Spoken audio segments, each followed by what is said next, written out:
Kombuchat. What's up, combies? I'm Hannah. I'm Olivia. And it's time To Kombuchat. So, Girl, how's your week been?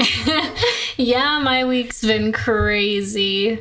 Definitely making some big changes with what I'm doing professionally. I mean, to a degree, right? Like I'm working with different clients, had a ton of interviews this week, getting all of that going. So it's been busy. Changes.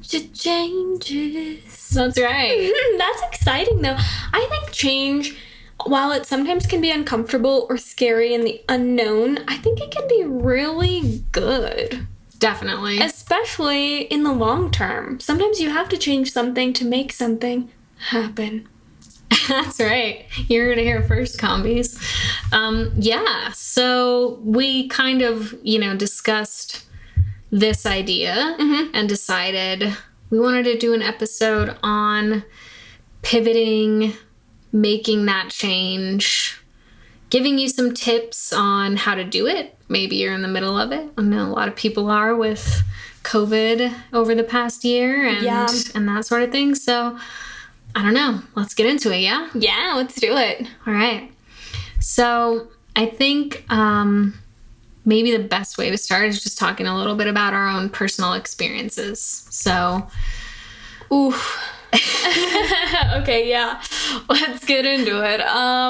So, I guess when I think of how my life has pivoted, it would definitely be due to the pandemic, right? So I graduated virtually, and from there, I ended up moving back to Colorado for some time. Yeah, so my background's in theater, love acting, was excited to dive into the entertainment industry, and ultimately wasn't able to for the reason that it was shut down. Yes, and so was the whole state. Yeah, so it wasn't just me, obviously, but the plans that I had for myself post-graduation, I had like a 6-month plan that we worked on in one of my classes, obviously had to change. That is what brought me into working a few part-time jobs that were all remote-based, continuing on an internship that led to an assistant position, and finding other ways to still incorporate acting into my life to make me feel that same sense of fulfillment when I knew that that part of my journey was still on pause. That's me. Isn't it? Yeah. Okay. Yeah, definitely. So for me, I pivoted a few years ago, un-COVID related, I guess. But essentially, I was, I started out, actually, my first job was in marketing and working with a YouTube talent management company kind of before the influencer term was hot. But I ended up segueing into healthcare and working in that for a few years and, tried different roles in that industry, eventually just fell in love with blockchain technology and made a hard pivot into that realm. And then, got into Instagram stuff, got into traveling, wanting to be nomadic and do a lot more remote work. All of that changed with COVID, but my marketing and consulting business has been the same. But it was a big change to go from one industry to another. And to do that, I think, that's kind of what I want to dive into next. Yeah, I think it's interesting to point out, too, with our different experiences, that for me, mine felt like a short-term pivot that I had to do at the time to make things work. Exactly. And yours was more of a long-term pivot in your career goals and track. By choice. So just some interesting things to think about when you're considering your own potential pivot. Absolutely, because you're probably in one boat or the other. So I think the most important thing to do when you're maybe not happy with what you're doing or you're forced to consider something else, maybe you lost your job over the past year or your industry shut down like you, is to do a reflection practice and really figure out what the heck it is that you wish you were rather doing. Yeah, definitely. For me, it helps to write it out. I love that. I like listing pros and cons. I like, describing what my end goals are. What are the things that I would like to do? Would I like to work remotely full time forever if I had the choice?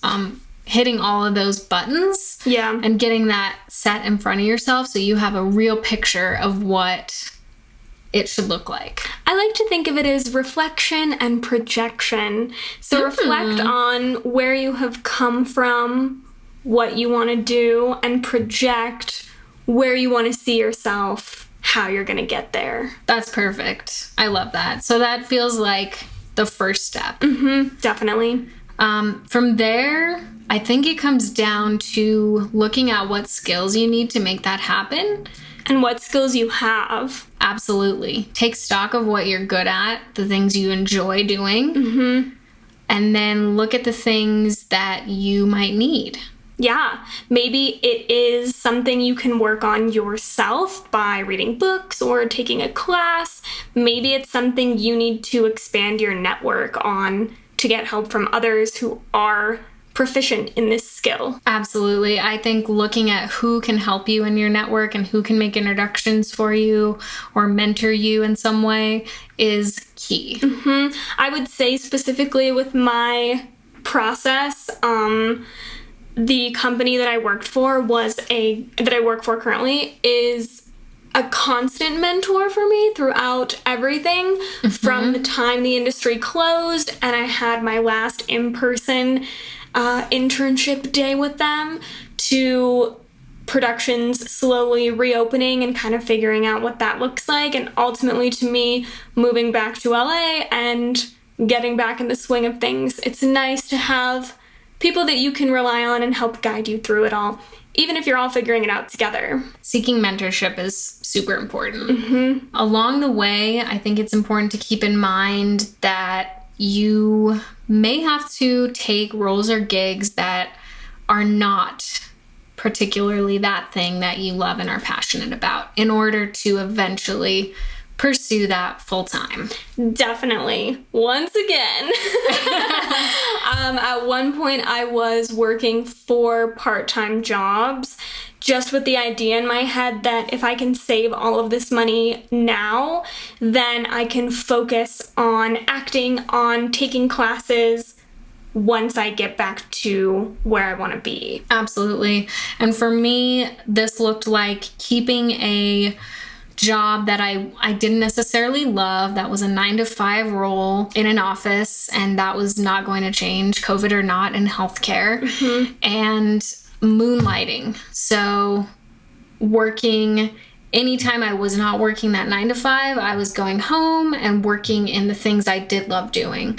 So I was freelancing and finding avenues to pursue different skill sets and things that I knew I loved that I wished I was doing full time. So many people have a side hustle, and maybe for you that side hustle could become a full-time role if you want it to be. Yeah. If you're willing to really push yourself hard in that area. It can be draining, it can be exhausting, and self-care is definitely important. So go back and listen to that episode. But that's certainly a way to position yourself effectively to make a change. And while you're doing that, you need to remember to prioritize manifesting where you want to be and what you want to do.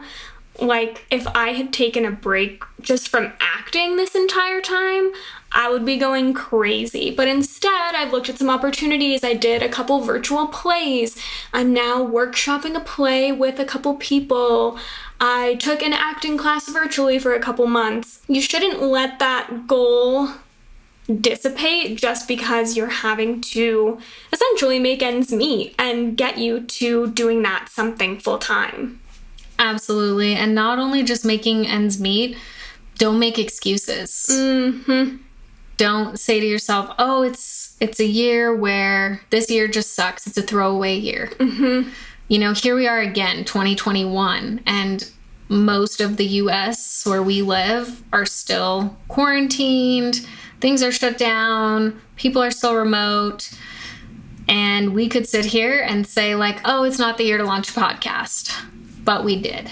Exactly. So you've got to push yourself and not let those excuses creep in, even when it seems like, you know, it's not what you planned for. So final thing I wanted to touch on with this topic, which is a question that I get a lot, is how do you know when to make the jump when you're pivoting? Am I ready? Right. And it's very hard. It's so hard. I personally think it's a very individual decision. Mm-hmm. I think you have to, again, write things down, look at that list, tell yourself, what am I comfortable leaving? What am I comfortable making sure that I have for a safety net?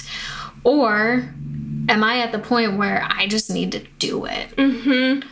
And only you can answer that question. Because it does come with some risks, and you have to be ready to face those, whether they're risks you can plan for or not. Absolutely. I know for me, I knew for quite a while that I wanted to pivot industries. I just wasn't sure what and where. So I had to really navigate, you know, what is it that's going to get me to the point where I feel comfortable leaving a decent paying job with benefits and 401k and all of that to go out on my own and pursue my dreams. Mm-hmm. And for me, that was getting my student loans paid off. So I felt like I didn't have debt to hold me down. And I'm not kidding. The moment I paid those off, the moment I saw those zeros all line up when I submitted my last payment, I was like, cool, this is it. Like, I am on the road now to figuring out what I want to do and making that switch. And so maybe for you, it's something else. And maybe you are one of those people who don't get the privilege of asking, am I ready yet? And you are forced into it. So the answer is yes, you are. Right. Absolutely. You know, maybe you're one of those people who just financially has so many responsibilities that you're not privileged enough to even say like XYZ. Maybe for you, it's going to look like doing some part-time work for a while you try the other things. It's just so individual. And I think that's the important thing is like you're on your own journey. You have to make these discoveries and you have to take that time to sit down and ask yourself what it is you want to do and then to move forward once you've made that decision without fear. Do not make fear-based decisions.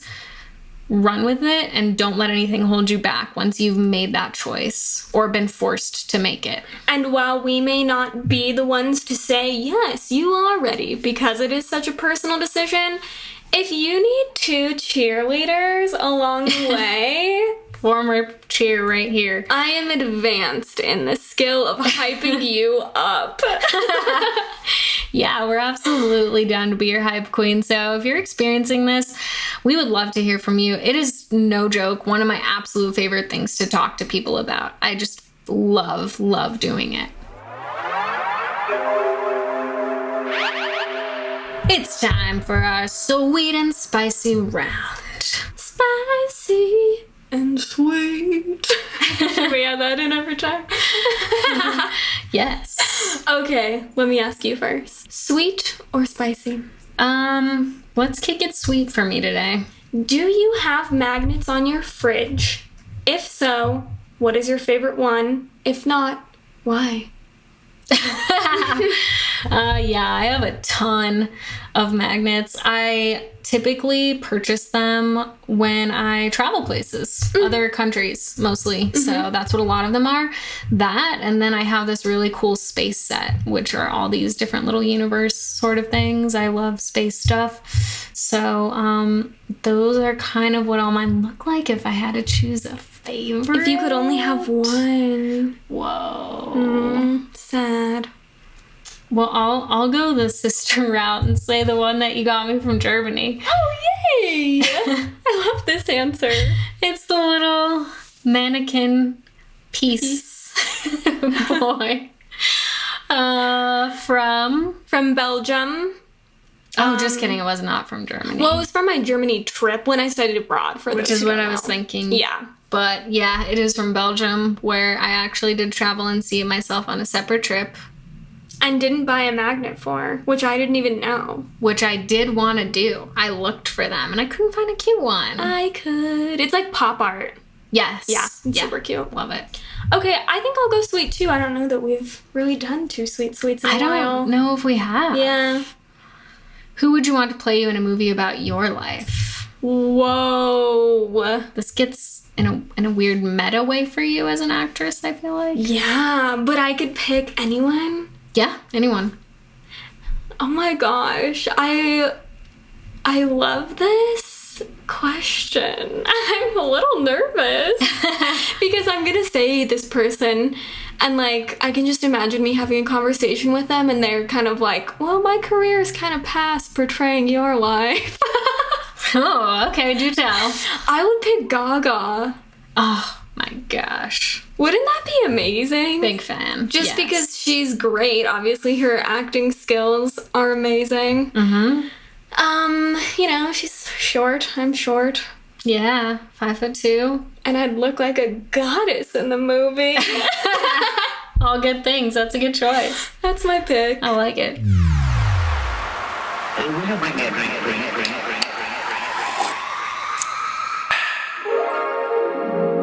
Today, we are reviewing GT's Synergy Raw Kombucha Living in Gratitude Fall Edition.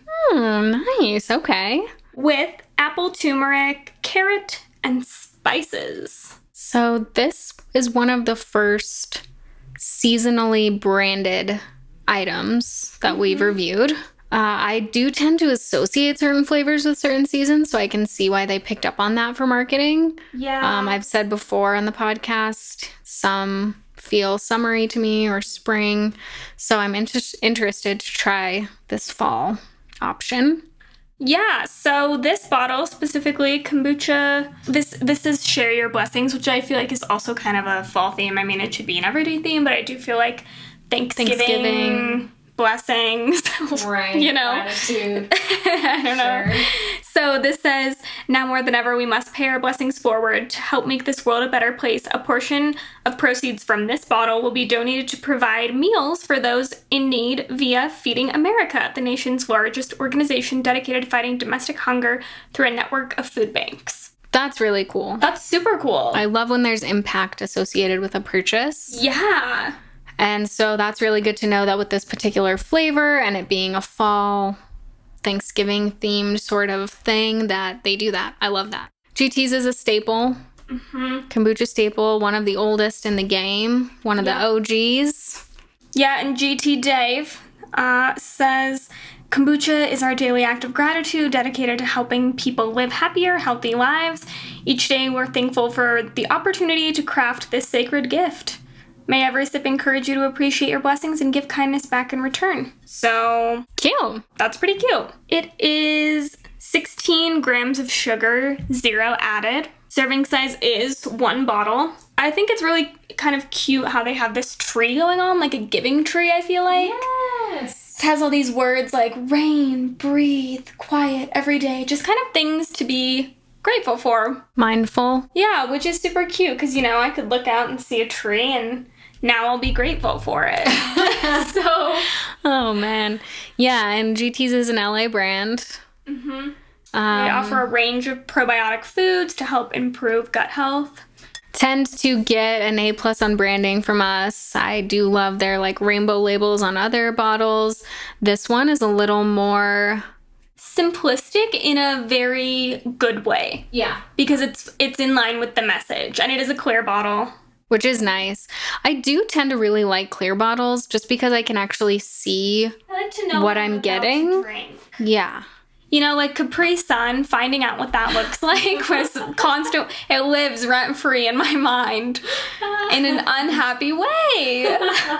Yeah, let's give it a go. Okay. I like when kind of a little bit of smoke almost comes out. I don't think that's smoke. I mean, I don't know what it is, but like... I think just maybe tinted air. Carbonation. Oh. All right. So off the bat, I like that it pours the same as it looks in the bottle. Oh, wow. She went in for it. It smells really good. Oh, it smells so fall. If pumpkin spice was somehow a kombucha, but without having to taste like that, Oh my. that is the smell. Essence of pumpkin spice. The essence of fall. Fall. Oh my is gosh. right here. I'm getting the carrot. I love carrot juice. Apple, turmeric, carrot, and spices. I'm actually kind of smelling all of those now that I read on the bottle. All right, taste test. Cheers, combies. This is good. It's really good. It's the fall spices for me. This is one of the, I want to say, more spice forward kombuchas we've sampled on the podcast today without it being gingery, which is kind of nice. I mean, I know ginger is a go-to for kombucha, and I don't want to say I get tired of it, but it's nice to have a spice forward one where that is not the main flavor. I'm not someone who just eats carrots, like, for the crunch. I'm not a rabbit. I'm not like a carrot snacker heavy person. Okay.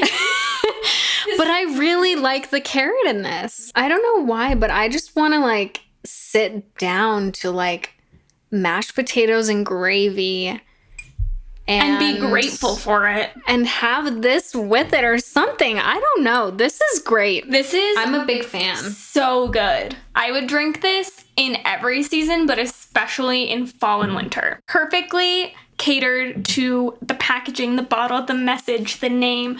Everything is working for me here. Everything. I have to agree. I'm going to give this a 5 out of 5 on the SCOBY scale. I am too. It's delicious. Part of the purchase goes to a great nonprofit option, which we love, an impact with a purchase. The branding's fabulous. I feel gratitude drinking this, as crazy as that sounds. I like the idea that as you're drinking it, if you're drinking it from the bottle and you're not sharing it in little glasses like we are, you're slowly working your way down the tree of gratitude and all of those words. Wow. I just think that's a beautiful thing. That's really cool. And I love thinking about design elements in that way.